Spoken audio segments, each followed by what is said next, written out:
In 1763, Britain won the 7 Years' War and celebrated the only way an empire knows how, by running out of money.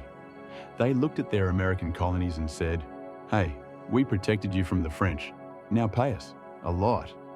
America, a bunch of semi-autonomous tax-dodging tea addicts, replied, "Wait, we thought this was a vibe, not a bill." In 1765, Britain passed the Stamp Act, meaning colonists had to pay a tax on paper. Yes, paper. Even playing cards.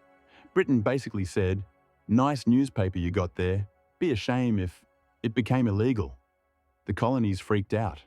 Not because of the money, because they had no say in it. "No taxation without representation" became the slogan, which is a fancy way of saying, don't treat us like your cash cow just because you're broke.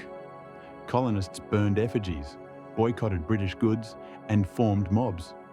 Britain, being incredibly rational, sent more troops. Because nothing says de-escalation like redcoats with bayonets. In 1770, British troops opened fire on a crowd in Boston. 5 colonists died, and suddenly Britain looked less like a civilized empire and more like a trigger-happy landlord. Paul Revere made an engraving that basically screamed, "Look what they did to us!"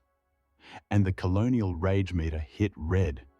In 1773, Britain passed the Tea Act, which made tea cheaper, but only if you bought it their way. Colonists said, "We'd rather dump 342 chests of tea into a harbour than pay a penny in tax." And they did.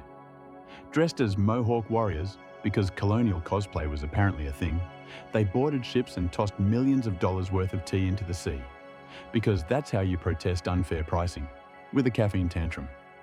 Britain saw this and went, "Okay, that's it. No more Mr. Nice Empire." Spoiler, they were never nice to begin with.